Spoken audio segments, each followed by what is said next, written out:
Happy New Year. Welcome to the Squad Show. I'm Sam Ekstrom for the final time. Predictions for the Vikings game. What's happening? Luke Inman at Luke_Spinman. Who needs a hug more right now? Georgia football fans or the guy who bought us Vikes Packers tickets back in June?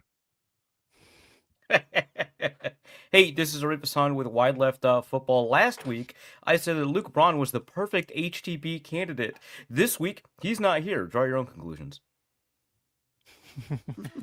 Skol! It's the Viking Squad. Everything Minnesota Vikings, every week. Breaking down all the big hits and game-changing plays from the land of 10,000 lakes. The way only the Locked On Podcast Network can. It's time to gear up. The Viking Squad Show starts now. What's up? Welcome in Viking Squad Show special Friday edition, day after New Year's Day. You met Luke Inman, you met Arif Hasan, and I'm Sam Ekstrom. We are streaming live on the Locked On Vikings YouTube channel. Audio goes up on demand, free and available. The Locked On Vikings podcast feed, all part of the #1 sports podcast network. That is the Locked On Podcast Network. On today's show, predictions for Vikings, Packers, storylines, angles, Clayton Tune, Max Brosmer, JJ McCarthy. We don't know who's going to play, who's excited for Week 18 and Vikings-Packers football. That we'll have to figure out the last time a Vikings-Packers game had this little at stake. Could be the final game for CJ Ham. Could be the final game for Harrison Smith. We dive into all of that, and we make our Week 18 bets with a lot at stake there on today's show that is brought to you by FanDuel. If you want to get in the middle of the action this season, visit FanDuel.com. Place your NFL live bets all season long. Happy New Year, Arif. How are you doing? Happy New Year. Terrible, as always. That's pretty normal for me. On brand. Yeah. Fantastic. Luke Inman. How are you? Dapper, How's the New Year treating great. you? Yeah. Resolution is to be chipper and cheery on this show, Mr. Positivity. That's terrible. That's an awful resolution, Sam. My resolution is to not ask Ron Johnson a follow-up question on our Thursday shows. We'll test that in about 15 minutes. We'll test it in 15 minutes. See how that goes. Vikings Packers on Sunday at noon. Arif Hasan's already mad at me. It's looking like Tune against McCarthy, and the Vikings are favored by 7.5. Like what will become of Clayton Tune in this game? I think we're all worried about Clayton Tune's well-being. This has to be like emergency staff on site for Clayton Tune. If the Vikings defense can muster the same type of energy for this game that they did on Christmas, and maybe they won't. Maybe they will relax because it's Clayton Tune, but I'm a little bit worried for Clayton Tune in like an emotional sense, a physical sense, just like holistically, I'm worried about Clayton Tune's health in this game. Anyone with me? No, I think that's pretty fair. He's going to be put in a blender if Brian Flores spends like 10 minutes on a game plan, which I assume he will be doing. So it's not going to look good. And just like given how hard the Vikings played last week when they had nothing to play for, I'm expecting the Vikings, the players and the coaches, to take this game as seriously as possible, despite the fact that you can't play spoiler for the Packers. They are locked into the 7th seed no matter what happens because of that tie. And obviously, the Vikings can't meaningfully do anything for themselves aside from improve the draft position, which players don't care about. So, yeah, I think that they're going to send the house against Clayton Tune. I think, when we take a look at, like, the history of what, like, Flores and Zimmer defenses do against rookies, we see an elevated blitz rate. What does an elevated blitz rate look for the most blitz-happy team in the league? It's going to be like a 70, maybe 80% blitz rate. It's going to be crazy, and they're all going to come from different spots. They're with Elton Jenkins out. He's been out for a while. They won't have a center that has the ability to really call. I think it's Sean Ryan or something like that. They won't have a center that has the ability to call protections to any reasonable degree. It's gonna be a disaster. I love that. Yeah, not too much to add there, but also I'm just thinking about Brian Flores, potentially thinking about, we've talked a lot this week as far as maybe he potentially auditioning or interviewing for some head coaching job. This is his last kind of audition to put on tape here. And like Arif said, I'm expecting him to get into his bag, so to speak, more than he already has this 2025 season. Put him in a blender, make life very difficult. He's not going to have his full slate of weapons, as Arif pointed out. A lot of offensive line is going to be questionable going into that game time decision. Josh Jacobs might not start.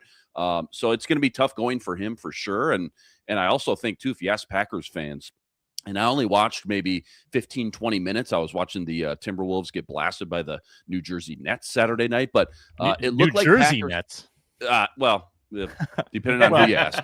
Depending on who Living you in the ask. past.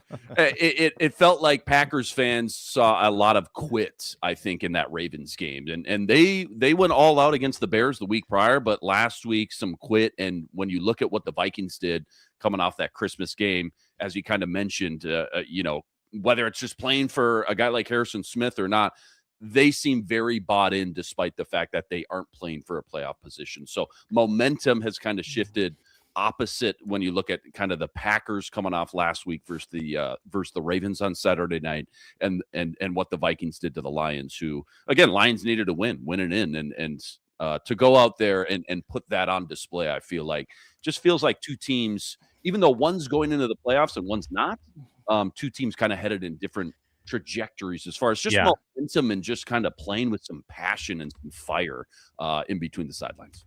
Yeah. This has kind of been the year of the anti-tank in the NFL. When you look at Miami, you look at New Orleans, you look at Atlanta and Minnesota, all teams that I think could have gone in the toilet, and they decided to find a little something here in December. Let me ask the $1 million question. We don't even know if Malik Willis is healthy for this game or if he's available for this game, but Malik Willis, is he going to Matt Flynn somebody? Is he going to get paid based on the Week 17 performance, maybe by the Vikings? I don't know. But is Malik Willis the next, intriguing quarterback who's got a very limited sample size but will sign somewhere and become a starter next year? That a lot of people were saying, man, Malik Willis on the Vikings looks good. I think the Steelers are going to sign Malik Willis for $17 to $20 million a year. Not break the bank type money, but more than you would have expected given his career trajectory. Kind of like bridge quarterback money, but for a guy who they expect to start. I don't think Aaron Rodgers is coming back. It's multiple called shots on this one thing. Also, too, I mean, we talk about it a lot, the landscape of quality quarterbacks in the NFL. Is there even 32 quality starting quarterbacks in the NFL? No. So when you get some, there never is. No, but if you get some flashes of a guy who never really had, I mean, you can go back to the Tennessee days a little bit, obviously a terrible surrounding cast there as a rookie and then going into his second year. But when you look at a guy that has shown some potential and flashes and a little bit higher ceiling than I think we ever anticipated, in just kind of these spot starts here or there, certainly I totally agree. Somebody's going to not break the bank, but pay him a lot more money than I think anybody ever thought coming into the season. Yeah, with the Packers, and so now with Tennessee, but started 2 games in 2024, won them both. No interceptions in those games. Pretty active running the football. 6 carries for 41, 6 carries for 73. And then, of course, last Saturday, 9 carries for 60, 2 touchdowns, 18 of 21. It's a box score perfect game just about from Malik Willis that's going to pique somebody's interest in a very, very big way. Have you ever seen like a chart that includes all the quarterbacks with Malik Willis on it, like an EPA per dropback and success rate?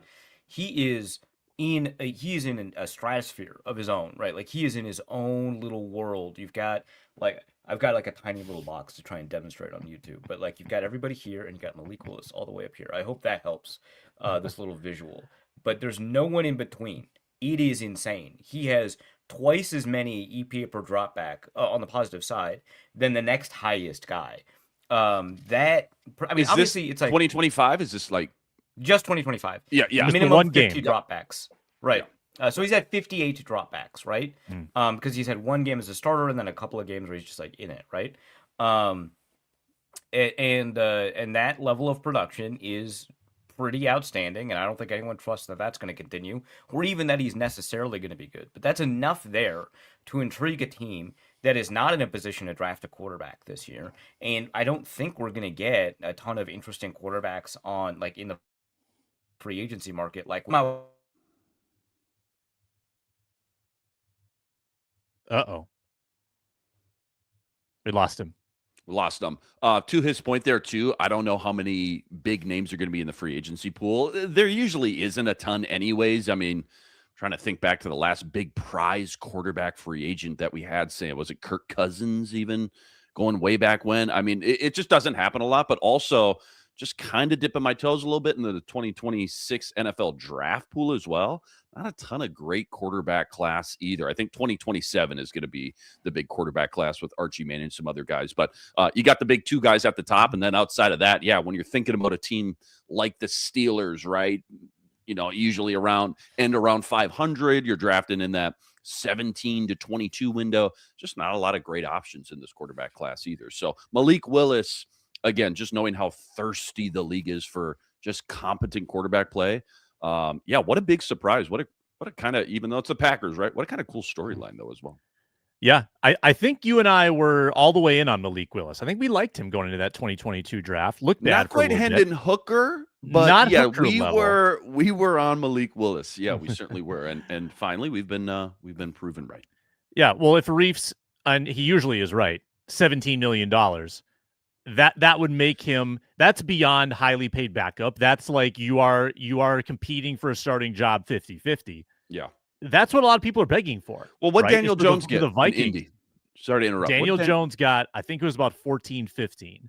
And that was probably the highest end backup type quarterback competing for a job. Cap's going to go up a little bit. Yep. Yeah, about the same. The same. So if it's Minnesota, and this is the biggest offseason priority, I think most would say, is solidifying the quarterback position, either bringing someone in that usurps McCarthy or competes with McCarthy or ensures that when or if McCarthy goes down, you have someone in the building.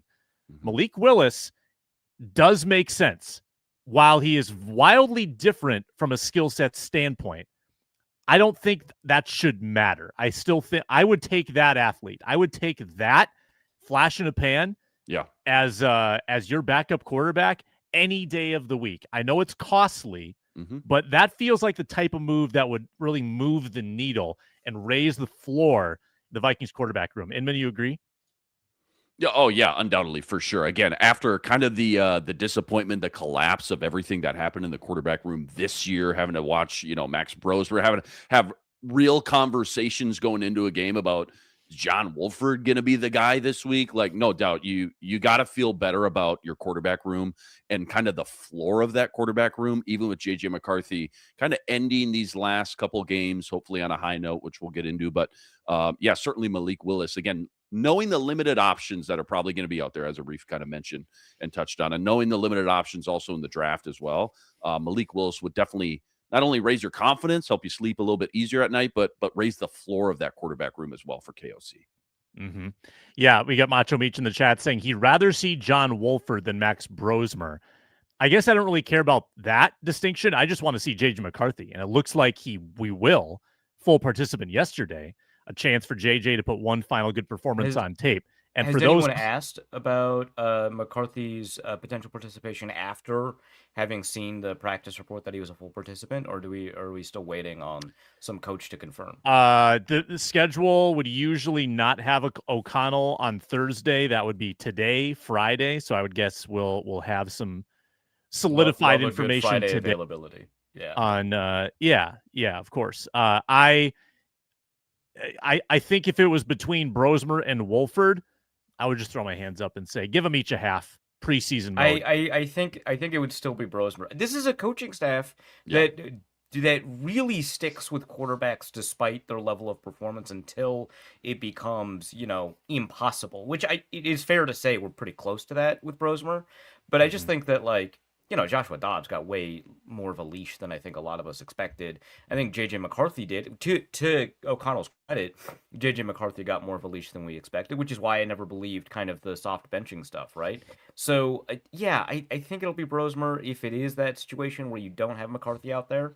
I don't know. John Wolford is really interesting. Obviously, love my AAF guys, love my UFL, USFL guys. John Wolford, Arizona hotshot for life, right? But I have an Arizona Hotshot like starter jacket because the Of AAF course you do. had a partnership with Starter, and I was like, oh my god, this is. I also have an Orlando Apollos one. I'm not that's as dope. loyal, but yeah, it is. But yeah, despite how much I love John Wolford and all of these like spring league quarterbacks, Case Cook is for life, obviously. I think that they would probably go with Brosmer to the objection to a fan base that, for whatever reason, wants to see a Vikings win. Which, according to Bancho Meach, is because he bet the 8.5 over. What a which is ride! What a ride baby. for the that must have 8.5 been bettors. crazy. Yeah. I'm still trying to Incredible. like wrap my head around the fact that if the Cowboys wouldn't have tied that Packer game way back, what was that, week 2, week 3, week 4, way back when, that the Vikings would still be in play for this 7th seed. I don't think we've talked about that enough, actually. And Ron, take it a step further, Ron brought this up Tuesday, and then I saw Ben Gessling tweet the same thing, probably watching the show. If the Vikings hang on against the Bears, think about the impact there. Vikings go to 9 wins, Bears down to 10 wins. Vikings have the tiebreaker over the Bears. You got the NFC North on the line this Sunday. That is about that? gnarly. That's Yeah, nuts, wow. dude. That's nuts. Specific Week 18 predictions coming up next, including the fate of Justin Jefferson's 1,000-yard pursuit. We're brought to you today by FanDuel. Fridays, and that's today, they feel different during basketball season, and FanDuel is making them even better every Friday night. Before the games tip off, FanDuel gives fans a new way to kick off the weekend with NBA Happy Hour. That's your official pregame, a limited time window where special offers drop right inside the FanDuel app before the action starts. It is from 5 to 6:30 Central Time. It's appointment viewing, NBA Happy Hour. Open the FanDuel app. During happy hour, it always brings something new. It's boosts, it's bonuses, it's surprises. It's easy to check. You can make your bets before the games tip off. Timing's perfect. Work week's done.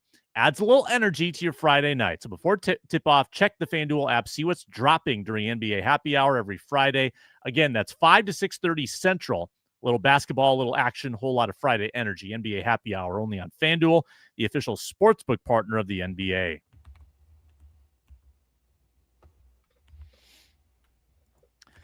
All right, let's get into some bold predictions. And even though he's not here today, make sure you're checking out Luke Braun on Locked On Vikings. He'll have some bold predictions for you as well. So I'm going to kick it off with the Justin Jefferson pursuit. I am actually wildly intrigued to see, and I hope it comes down to the fourth quarter. I hope it doesn't get accomplished so quickly that it eliminates some of the pettiness that could occur. Because think about this. What if the Vikings are leading by a good margin? Like, what if it's late? Are they going to throw on the Packers? Are they going to throw on the Packers against double teams and force feed it to Justin Jefferson? What if they're up by 3 and in no way should pass, but need to throw to get in the, like, do you see the potential possibilities here for drama in the fourth quarter? That's what I'm quite looking forward to. And I predict that it will be a fourth quarter completion that gets them across the line. We got Ron Johnson jumping in here. He can join us in a minute in our prediction segment. Arif Hasan, what do you got? Yeah, I mean, I assume that Jefferson has a contract incentive that triggers over 1,000 yards. A lot of receivers do, right? So probably one at 1,000, one at 1,200, maybe even one at 1,400. And he needs to hit that bonus. He's got to hit obviously, that. right? I think, and it is teams can honor bonuses if you don't hit them, right? That is possible for the Vikings to just do it, which I think in the case where he doesn't, they should. But I think that they just want to do it organically. So I think no matter what, they're going to try and find ways to get Jefferson those. So I think they're going to force feed him the ball. I think we're going to see a lot of screens, a lot of those mid screens that we saw that led to those like 3rd and long conversions. 2 games ago. So I think we are going to see that kind of stuff. I don't even think it'll take until the fourth quarter. Arif's internet is performing about as well as Max Brosmer. I've been thinking about the young guys a lot. Week 18 always like a audition tape for the young guys. Go put your starter jacket on. Maybe that'll help over there. I think he said that they're going to do 10 straight pop passes to Justin Jefferson to get him the yardage. That's what Arif said. I was just going to real quick mention that, I said this last 10 week. 10 targets, fair enough. This last week, always a little bit of an audition for some of the young guns, depending on where you're at with playoff position and all that. But, Aaron Jones most likely not going to play DNP Wednesday and Thursday. Jordan Mason most likely getting a lot of run. But I'm thinking about a guy like Xavier Scott, who's already flashed a little bit, scored overseas. Remember that Pittsburgh game? Knowing Ty Chandler's probably going to be gone next year as well. He's a free agent. I'm thinking about Xavier Scott punching in a touchdown again and just kind of ending what's already been a pretty positive season for him on a high note, and then going into 2026 as that clear-cut kind of RB3. Yeah, let's get Ron in. Ron can join us in the predictions. He's at 3 Ron Johnson. Ron, we're talking predictions for Sunday, Vikings-Packers. It's looking like Clayton Tune against J.J. McCarthy. Opportunity, perhaps, to hang some points on Green Bay, a Green Bay team that's probably benching dudes, and Green Bay offense that probably won't move the ball a lot. We've got some Commanders game vibes. I'm not saying the Vikings are going to win 31-0, but I think that there's that type of performance on the table where Green Bay just doesn't care about the outcome. How do you think it plays out Sunday from an individual performance standpoint? Who do you like? From an individual performance, I like Harrison Smith. I do like the Vikings in that. I just feel like, if this is potentially his last game as a Minnesota Viking, I think Brian Flores, not only Brian Flores, but the Wilfs, KOC, his team, everybody wants him to go out on shoulders. You want that to be the last memory of Harrison Smith. You don't want it to be a 24-21 Packers win and the Packers rush for, 200 yards, they throw for 150 yards. You don't want that. So I can really see Brian Flores putting a lot of pressure on mixed looks. Again, you have nothing to lose by doing this, right? So a lot of mixed looks at the line of scrimmage, a lot of guys at the line of scrimmage, a lot of dropping random people. So dropping a D tackle, blitzing a corner and a safety, just to really make this quarterback say, I have no idea what I'm looking at right now. So from an individual standpoint, but overall, I'm looking at the defense for the Vikings. I think regardless if it's Max Brosmer or McCarthy, I think it's going to come down to the defense for the Vikings, because if it is Tune, or if it's Love, honestly, I don't think I care. I just think the Vikings defense the last 4 weeks has played well, because, we keep talking about this 4-0 stuff.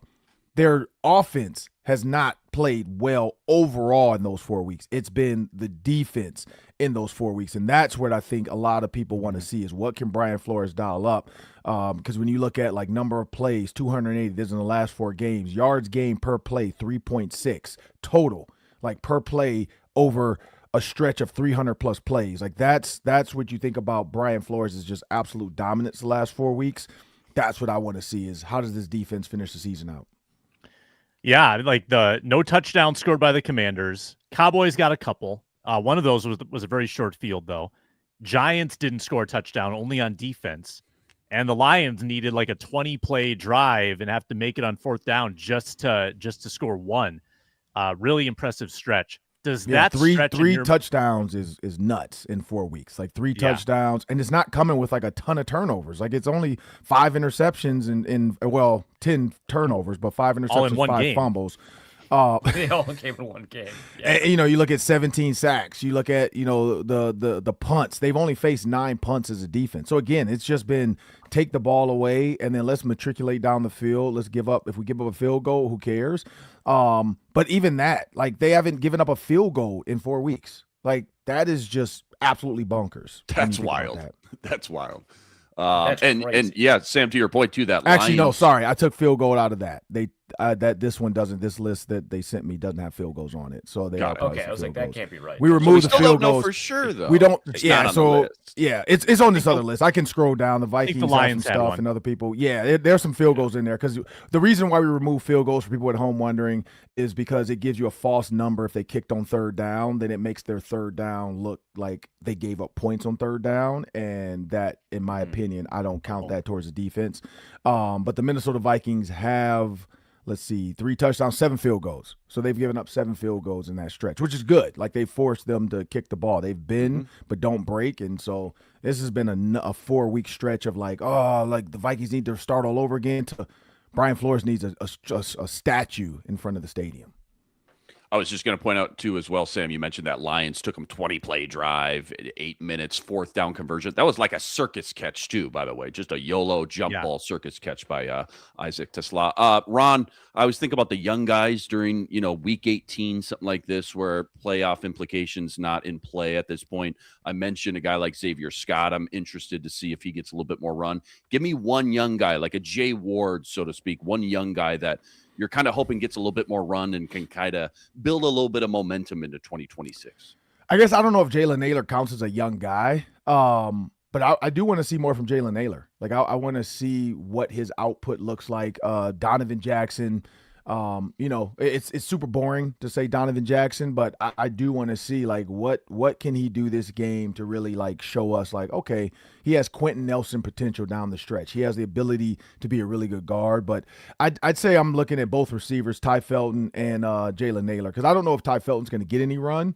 But I know he's come in at times when either somebody's been hurt or somebody's gone out. So just realizing if he's an option for next year, is he the true fourth receiver on this team? I'm looking at the Jalen Naylor stats. I haven't done this in a while. He's going to have about the exact same season as last year, maybe a little worse in some categories, a little better in some categories. Really, which is kind of crazy knowing how bad the offense has been, though. How bad the quarterback has been. My eye test is Jalen Naylor's had his best season. And maybe it's because there's been a little less volume. Like last year, he had a longer stretch, I think, of playing more and didn't do as much. He also had more drops last year, and perceptively that affects our understanding of him, right? So it feels like this year I can think of 5 Jalen Naylor plays that were like, wow, right? Like the long catch and run against Baltimore, a couple of big fourth down catches, the game clincher against Detroit in Detroit. He's had some real moments that popped this season without a lot of the negatives. So I feel like this is still his best season. It's going to be about 400 yards, which doesn't fly off the page. But, I mean, Ron, we've talked about this on other shows before. If you can find a way to swing it, would love him back as a wide receiver 3. Very much a luxury, though. Very tough to sign a good wide receiver 3 when you already have 2 elite talents like that. Right. And again, I go with the KJ Osborne theory. Like, is it better to leave for a little bit, more money and potentially you be wide receiver 2 or 1 and it never really work out, or stay in an offense that can work and maybe ride out this Jordan Addison, Justin Jefferson saga of, I don't know if Addison is going to be a long-term option to keep with his like want for the ball, with his dad's tweeting to get my son the ball and all this stuff. Like it's a new age of air. Could you imagine if like Jake Reed's family, when Randy Moss got drafted, the Vikings had Twitter, like, you go from 1,000-yard receiver to all of a sudden, like, wait, you're the third fiddle on this team. And, we had Jake Reed on the show, and that was one of the best quotes when he said, I was at home hurt, and I had to watch that Thanksgiving game, and I looked at my wife and said, yeah, okay, this is his show now. Like, 3 catches, 3 touchdowns. So I just wonder, like, when you think about Twitter back then, could you imagine what Jake Reed and his family would be tweeting, about if he's not getting the ball all of a sudden, and Randy Moss and Chris Carter are kind of the focal points of the offense? I think that's where we are with Addison. Like, is he going to be happy as the number 2 guy when there's not a ton of balls? Honestly, I think the odd man out is going to end up being TJ Hawkinson. I don't see with that production and that dollar value that makes sense anymore. Like, I just don't see it when there's so many great young tight ends in this draft that, we haven't talked much about them potentially just moving on like the Dallas Cowboys did from Trayvon Diggs, and maybe looking at, like, not saying injury settlement, but some type of like, hey, man, you're not really 100%. It's not really working out the way we thought it was going to work out, and this dollar value is really too high for a tight end that's not giving us touchdowns in the red zone, big catches on third down. Like, he's not doing the Kelsey, Kittle, Laporta bit. Like, he's not. And so I think you have to figure out, is that value worth it at this point? Arif? Yeah, I was wondering, we talked obviously just now about how great the Brian Flores defense has been over the past several weeks. And I think that that's given us kind of a lot of hope about how good that defense can continue to be after having been good for essentially 3 consecutive years. But you take a look at the roster, Harrison Smith, like you mentioned, is probably gone. They're probably going to have to replace Theo Jackson, maybe. I don't know. They might have to replace 1 or 2 cornerbacks. They might have to replace Eric Wilson. They're probably replacing the 2 defensive tackles they just signed in free agency, right? Like, there's going to be a lot of turnover probably on this defense. How are they going to be able to maintain that level of defensive performance as they bring in a bunch of new guys? Probably. So I mean, it's Brian Flores. Like, I think it's the pieces of the puzzle that matter more so than like how they're going to do it. That's the key. Is can you bring him in? Can you retain him first? You know, can you keep him there? And then if you're bringing in all these new guys, where did they do for their current team? So like we know you can't go get a Daniil Hunter. Like he doesn't work in the 3-4 scheme. You can't go get. I'm drawing a blank on some DBs, but I'm just trying to think of some DBs where I'm like, you can't just go get these guys and say, okay, I'm going to plug this guy in. I don't know if you guys watch Miami, Ohio State, but their safety is really good. And I bought that up with Sam. Caleb and Downs? Sam, no, Miami. Sorry. You're talking about Ohio State. Oh, no, Ohio State's, I don't think his safety would be there. Caleb Downs was on my list, but me and Sam talked about a couple potential safeties and Sam, you know, we did this exercise right yesterday. I think it was yesterday, or was it with a couple days ago, Reggie and whatever. But yeah, you know, I talked about Keontae Scott with Miami. I talked about Caleb Downs with Ohio State, and then I talked about Bray Hubbard with Alabama. And then when you look at, you know, and Dylan Thyman, for those wondering, like he played against the Gophers. I think he's a good athlete. I don't think he's a true safety. I think he's more of like a Swiss Army knife type of player. You know, I don't know where he would fit. I don't think he fits. I think he is a Josh Metellus, so you don't need another one of those. But we got a chance to see Keontae Scott show the world what he can do, like robbing screens, making tackles. He kind of joked about the Jim Thorpe Award, you know, like all that stuff. Like that's kind of a guy that I feel like Brian Flores, if he were to draft him, and he's gonna be there when the Vikings pick. You know, they have him rated right now as a top 43 player, top 50 player.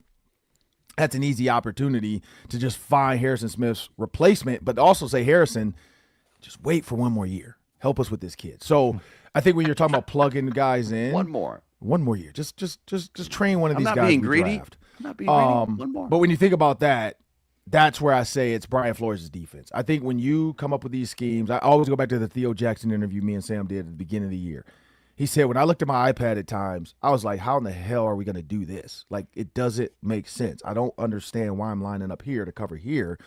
But then he said, as Brian Flores would explain it, they had to get trust in the process, trust in what he's trying to tell you. Don't think about conventional football when you see what I just drew up. Just do it. And that's when you're seeing stuff like, oh, okay, this works. So, like, you know, I think everybody's seeing this now at this point. Harrison Smith is looking like he's going to play in the box, and then Theo Jackson kind of comes and stands literally right behind him. And he looks back. He's like, no, you got to be over there a little bit more. Like he's telling him you're giving it away. What they were doing was Harrison Smith knew I'm going to go if I see this look, and Theo, you have to be behind me to cover, but you can't line up behind me. You have to line up over here to get over. But, you know, like, so it's little stuff like that where guys like, okay, I know he's blitzing. I'm just line up here because I got to back up. No, don't give it away. And so I think that's the little things that Brian Flores draws up, and he sits back at night and says, how can I confuse a quarterback to make it look different? You know, the Seattle Seahawks did it to Max Brosmer. You know, that's what they did. They're like, look, let's make them think a single high, and it's really just, you know, we still play at half safety with only 1 safety. So it's not half safety, but it is, you know, like the principle of half safety, it works, but it's not half safety. It's single high to a quarterback's eyes, but it's really just half safety. So, again, it's all those little things like that Flores, I think you can plug in guys. But, I mean, they're going to scout. Like, Chisholm Oprah was my teammate. You know, he's one of the head scouts. Looking at how they go out and find guys on teams, you know, college scout, pro scout. They're scouting other pro teams, too, to see, like, who could fit in our system as a cheaper free agent. So, long answer, but I think at the end of the day, it's if they have to retain Brian Flores. I truly believe in this 3-4 system he has now. It's just getting the guys in. Yeah, obviously, if Flores stays, I think that there's a chance that Harrison Smith stays too, but he could be gone. Also, big article in the Star Tribune, C.J. Ham contemplating retirement. He could be gone. So, trivia question to close. Who is the longest tenured Viking if Ham and Smith both retire? The longest tenured Viking if Ham and Smith retire. DePaula? I mean, in terms of age, I think is he already the oldest, but not the longest tenured. Longest tenured Viking. Okay, Is it Justin Jefferson? Older than Metellus that. is a good one. Someone's or been around Brandel? longer. I think it was the same class though. Metellus and Brandel. O'Neal? Yes. Oh, O'Neal. Yeah. Nice. Oh, yeah, that's a good one. O'Neal. Yeah, there you go. Ryan O'Neal. He doesn't 20 feel Mike old, Hughes though. draft. He doesn't really look Yeah. old. Like I don't feel like he's old when you say it that way, but he is. He's been here for a while. I think that's kind of the point. Like that's after Harry and CJ Ham kind of falls Yeah, off a cliff. we're there finally pretty quick. turning over, right? Mm-hmm. Yeah. Yeah. Yeah. The last guy to have played in the Metrodome. Think about that for the Vikings. Oh Harrison my Smith. God. Why did you say it like that? I feel so old. That was the point. Ron Johnson will be with us for our post-game show on Sunday after Vikings Packers. Luke Inman will host that, and you can check out, all the Ron Johnson shows on Locked On Sports Minnesota. Thanks a lot, Ron. Appreciate you. Appreciate it. Have a happy New Year. You too. At 3, Ron Johnson. When we return, we will dive into the CJ Ham career, 10 years as a Viking, and his potential retirement coming up next on the Squad Show. Brought to you by Robinhood. Nobody knows your money goals better than you. Robinhood puts you in control of your money with tools that work as hard as you do, locking in on every opportunity, beating your PR, beating it again. Channel that drive into your money. Robinhood puts you in control of your money. Trade stocks and ETFs, options, futures, and crypto, all on one platform. You can now build and execute your own trades from a desktop with Robinhood Legends advanced tools, or take advantage of the new Robinhood strategies with a tailored portfolio managed by a team of experts. You expect more from yourself. Expect more from your money. Get started today at Robinhood.com/yourmoney. Again, that's Robinhood.com/yourmoney. Your money, your move. This only dawned on me this week that CJ Ham is in an expiring contract, and then the Star Tribune writes the story. He's got 30 family and friends coming to the stadium. He's gonna soak it in. He says, contemplating retirement. I mean, he's more definite about this than Harrison Smith. This is the end of CJ Ham. I mean, talk me off the ledge here, but it feels like an iconic, dare I say, Klein Saucerian type Viking could be done, Luke Inman. I think just on Spot Rec, he still's got one more year. Oh no, you're right. I'm sorry. You're right. Okay. Yeah. End of an era for CJ Ham. The local legend. I'm trying to think back. Who was the undrafted fullback that we snagged when CJ Ham was up and coming and this is the guy, but we really like this other fullback to come in and train. Blasingame. Kari Blasingame. Where's he at nowadays? Maybe if CJ Ham does retire, I think he's on the practice squad for the Eagles. Decent career after the Vikings got rid of him. Yeah, I think he was on the Titans. Went to the Titans and then Chicago. Yeah. Right now, it looks like he's on the Philly practice squad. Maybe that would be a smooth transition. But yeah, CJ Ham, man, in an era that just doesn't include and involve the fullback that much. Obviously, that we know. Obviously, you got a couple studs. The Baltimore offense still uses the fullback. Obviously, Shanahan still uses the fullback. But outside of that, man, there's just not a lot of fullbacks in these offenses anymore. So to have the longevity and the impact that CJ Ham has had over a decade speaks quite a bit of volumes for sure. His snap share, Arif, increased every year under Kevin O'Connell. Went from 14%, 19, 22, up to 27% this year. And I think I read that they're third in EPA per play out of 2-back sets. So there's still an impact being made. And very much like Harrison Smith, he's playing good football in perhaps his final season. Yeah, I mean, he's already played a pretty important role in some games. He was able to bring in a third and short and a touchdown, I think, on fourth and goal, if I remember correctly. It's interesting because Kevin O'Connell has always tried to find ways to get him involved. I remember this was actually one of the first media versus Kevin O'Connell moments in his tenure. Was when Kevin O'Connell mentioned, right, that he was trying to find ways to get CJ Ham involved in a bunch of different ways. He even mentioned, Kyle Juszczyk, I think at some point he mentioned as a model. And in OTAs, I think it was before training camp, in OTAs, it was either Alec Lewis or Chad Graff. It's probably Chad Graff, now that I'm thinking about it. had mentioned that CJ Ham had lined up out wide, right? Like outside of the numbers. And Kevin O'Connell got really, for him, really upset. Not actually, mad. He didn't look like he was spitting angry. And he holds a meeting with the Vikings media members, which at the time I was covering them daily, so I was in this meeting. And he said, hey, if you see something kind of like unique like that, it would be better, maybe if you didn't, I can't tell you what to do, which is actually not true. You can. I can't tell you what to do. I don't want you to, it'd be better if you checked in with us about that, right? And maybe we could give you something to give you context for what that is. And it was very clear he thought that TJ Ham was going to be this super weapon that the Vikings beat was revealing too early, right? And this is before we had like this huge crackdown on like video from sideline or video from like the stands and stuff like that. Yep. It was somebody that he had valued a lot and couldn't find ways to get him involved in the offense.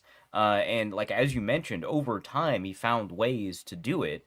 But it just it feels like he's been kind of underutilized relative to what he was in the Zimmer era. And I think for some context for how significant it is, what Ham has been able to do for the Vikings between Kleinsasser and Ham, right? And I'm not necessarily with you that he's a Kleinsasserian level, but it's fine, right? Between Kleinsasser and Ham, so like you've had Nfahu Tahi, you've had he's a Hall of Famer, or near Hall of Famer that was also for the chart. It doesn't matter. But you had Nfahu Tahi, and then you had Jim Kleinsasser. Tony Richardson? And then Tony Richardson. Yeah. Yeah. You then have like you're going through like a bunch of people. So Jerome Felton, obviously, and then while you have Jerome Felton, you've got some people on the practice squad the entire time. Zach Line for a little bit, Ryan D'Imperio for a little bit. They tried out Blake Raynaud, that didn't work. They tried out Johnny Stanton, that didn't work. They just like went through a bunch of different guys. Kari Blasingame, like you mentioned. They went through a bunch of guys to try and see if they could get a fullback. And at one point, CJ Ham was the guy on the practice squad, which I think it was Zach Line, was the guy ahead of him that was actually on the roster. They just kept on going through fullback after fullback. They would have a fullback for maybe 2 years. Even like when Jerome Felton made the Pro Bowl, they replaced him, but I think it was Zach Line, right? And, you're going through like these Iowa tight ends that you've converted to fullback, these Vanderbilt tight ends that you've converted to fullback, this Nevada Las Vegas quarterback that I think you convert to fullback. And they just couldn't get a guy to stick until they get this guy from Augustana, right? Right? He was in your backyard the whole time. He's in your backyard the whole time, and he's playing fullback for you the whole time. I think it's really cool that they've been able to stick with him despite a culture or an ethic of constantly cycling through these fullbacks. Like, whether it was from like the Giants, which I think is where Blake Raynaud come from, whether it was a quarterback that you converted, whether it was a tight end you've converted, whether it was a true fullback that you brought in, a running back that you converted, like Zach Line. They brought in guy after guy after guy until they found TJ Ham, and they're like, we don't need to keep getting in new guys. This guy's got it. We're good. Yeah, we're good. Bad dad joke saying Ham catching a 30-yard wheel route was epic. I thought he was targeted. Now, maybe I'm forgetting. I remember a Baltimore wheel route to CJ Ham in a very key moment of the game that was incomplete. I can't remember him catching about the at Baltimore game, at that shootout. Baltimore. Yeah. Overtime loss. I do also 2020. I do also remember him catching like a pass underneath at like 8-yard depth and then converting it into like a 25, maybe 30-yard just with Yak because there's just no one around him. And I do remember that. That was on a play that was meant to go deep, and then he was just like he was alone, and Kirk Cousins was like, well, I mean, come on. Kirk Cousins ain't going to turn down a check down. Are you kidding me? Right, yeah. Of course. Family Feud. 7 answers on the board. 7 quarterbacks that completed passes to CJ Ham. 7 quarterbacks. All right, Kirk Cousins. Number 1 answer. 65 times. Keenum. Wow. Keenum. Number 2 answer on the board. Teddy. Case Keenum. That's a strike. Teddy did not overlap with CJ. JJ McCarthy, has he ever thrown a pass to? Strike number 2. Other team, That's get ready to sad. steal. Wow. Yeah. Okay. All right. What? I'm gonna go with Joshua Dobbs. Number 4 answer on the board. Josh Dobbs. Okay. We got 4 left.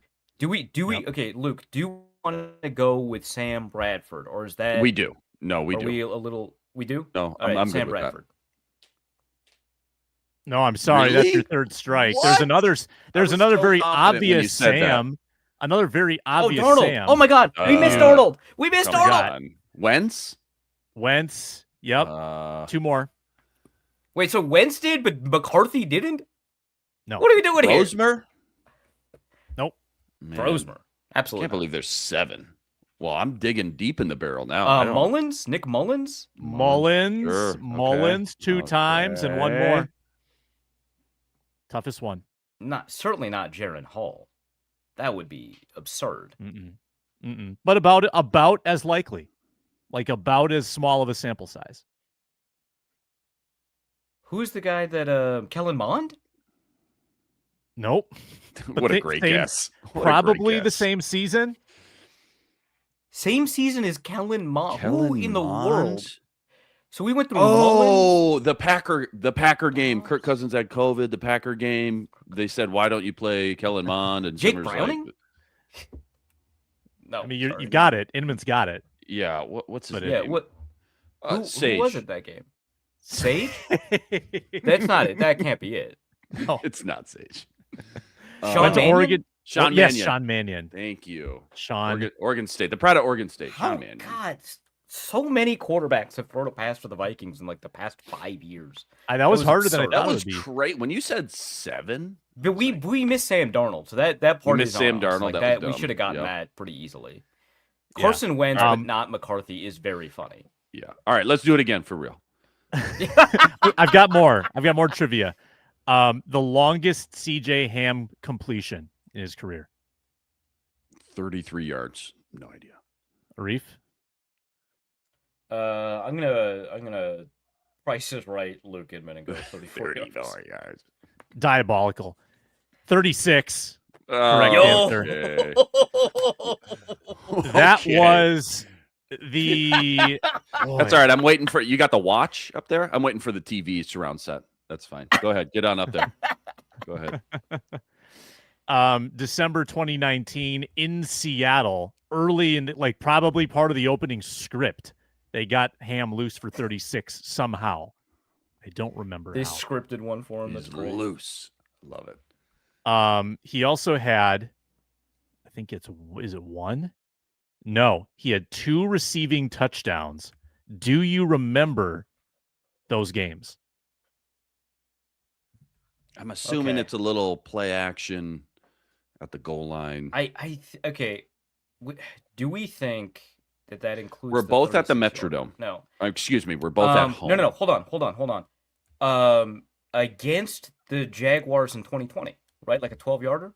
Wow. Wow. Okay, you're looking. What do you mean I'm looking? 12 yards. You got 12 yards against Jackson. Yeah, no, a little Okay, 12-yarder. I'm looking, but I But- couldn't get the 36-yarder. All right, Sam. 12. You got the exact yardage of the His touchdown? internet's going out 1 second. He's nailing 2021 Jaguars on the road, 12-yard. No, that game with the pass. that game with the overtime. Come on, you don't remember? Yeah. Well, what are you guys, idiots? You guys don't remember that specific play from 9 years ago? Come on. That's insane. All right, what's One the more. other One more. Well, just Arif, just tell 20 us what it is. You got it up. 2019. What is it? 2019. Screw you guys. Lions game. 5-yard touchdown. I'm trying to remember where that was played, what the result. I think that was big Vikings win in Detroit, 42-30. Yeah, that's right. They scored a bunch of points in that game, and Ham got a 5-yarder from Kirky. He'll be missed. All right, I now do do the remember Matt that one. Asiata 3-touchdown game, week 17. Which 3 touchdown game? How many? Yeah, he had a few of those. Jahmyr Gibbs practically. We've got our final bets of the year, but it's going to take a weird shape. We'll explain the confusion coming up next.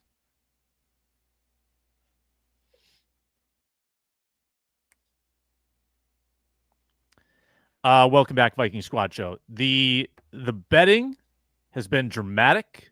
We've had lead changes. We've had comebacks. And here's where we stand going into the final week. Arif Hasan, $479. Luke Braun, 193. Myself, I got back in the red, in the black, sorry. Now I'm back in the red. I lost both bets last week. I'm down to 809 in the negative. So I'm down by about 1,200 and change. Luke Braun's behind by about 300. Luke Inman, you're 14,000 out of it. You got to have a massive parlay. We have 2 bets This would left. be hilarious. It would be. Swoops in, vultures it on the final day. The racehorses that lag back from the pack, they often have the closing speed. I always say that. That's why they're the lagging. clouds. When I go to the casino, I always say that. Inman was just saving his energy, for sure. Yeah. That's what's happening. Flip the switch. Let's start trying. Pacing himself. Yeah. So 2 complexities. No Luke Braun. Second one, no props posted. So Anywhere, by the way. So you and Inman briefly discuss amongst yourselves how we're going to handle this. I will be back in 15 seconds. Go. All right. We either go into this blind, not knowing, right, the odds, the lines, and we just say Xavier Scott, for example, which we talked about before the show, anytime touchdown. I'll obviously have to build a crazy parlay because I'm not just in last, but in dead last by a mile. Or we wait, which we've done before, till Sunday morning, and we bust out the You're group bad chat. at waiting. I just want to point I'm that not out that you're uniquely great. bad at I wouldn't waiting. say bad. I'm not great. You've missed multiple deadlines when we've had to wait. Listen, when you're 12 grand in the hole, you're sleeping in late. You're hitting the snooze. Do you know why you're 12 grand in the hole? Part of it is because you have failed to turn in your bets, and that has put you further in the hole. Legally, I don't agree with that. Anyway, I do. So I think picking up like event type props like that, where we don't know the odds, like Xavier Scott didn't have a touchdown, but also like we need to just be comfortable, I think, with some of these alternate lines and just be like, hey, I think there's going to be an alternate line at 150, an alternate line at 200, an alternate line at 80, an alternate line at 60 for any of these receivers, and hope that they're going to be available, or we're going to check in the morning of, right, and see what's closest to the alternate line that we took, and grab that. I think that that's the best that we can do. Inman, might I direct you to the scoring tab on FanDuel where you can pick the correct score with some pretty absurd odds? That might be of interest to you. Yeah, for sure. I was already thinking something like Packers score less than 6 points or something like that. I'm going to have to get very creative for sure. So under the scoring tab, you will find me for sure into the wee hours of the night under the scoring tab. Yeah. All right. So we will proceed and do the best we can. It sounds like Luke Braun will have to get his bets in, and he will not have access to what we've done. Arif, you are first. This is the order. This is big. I mean, the order is everything because the amount of the bet is going to influence how this goes. So, Arif, go ahead. I could be doing like some Jeopardy math here, see what it would take for Luke Braun to catch up. Luke Braun to catch up. I could be doing all of that, right? I think Luke has a mid and a min, right, which complicates that math even further. I don't care. I'm just gonna be doing minimums. That's too much work. So minimum, Justin Jefferson over 53.5 receiving yards. Whatever is going to be the closest to that alternate line by the time it gets posted, obviously is going to be the one I take, so long as it gets him over 1,000 for the year.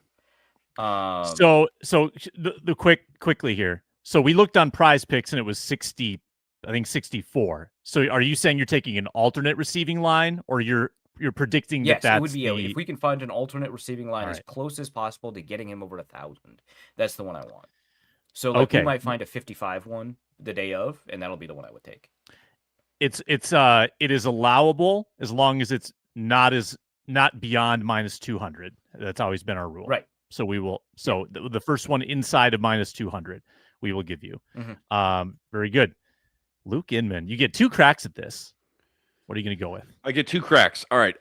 Let's go correct score. Never thought I'd say that today. Jesus. Let's go correct score, and I'm going to go Vikings 31, Packers 3 plus a lot. Need the Have you looked at it? Like What, the actual Sam, I got 2 minimums left, right? What is the max minimum? All Just so I right. can plug So this in. it's plus 10,000 first of all. Correct. Plus 10,000.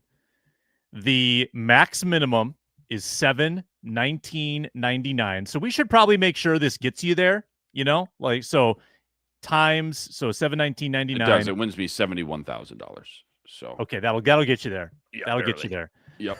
All Okay. right. 31-3. 31-3. Total blowout. 31-3. That is And that absolutely. requires specifically that the 3 points be scored by the Packers and the 31 points be scored by the Correct. Vikings. It cannot be the other way around. Yep. Total blowout. Okay. Clayton Tune. In for a Now, long day. if it's the for other way sure. around, I am going to die of laughter. Well, wait a minute. I got one more bet left. Well, I go first. Yeah, I'm hedging. You do. I hope the next one's a scoreagami. How good would that be?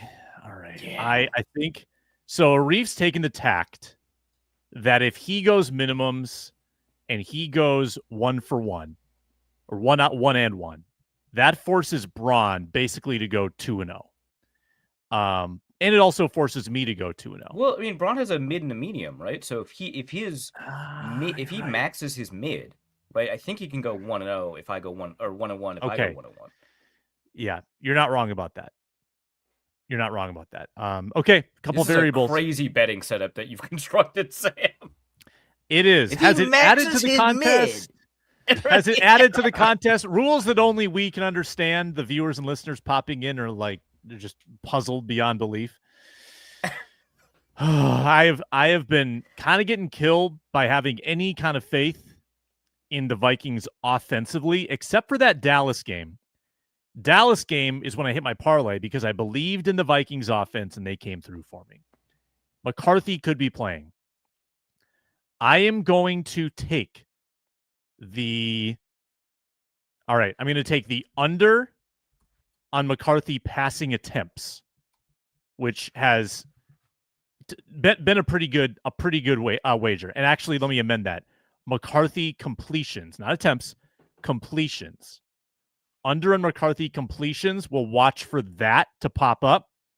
And I will put the max min at $719.99.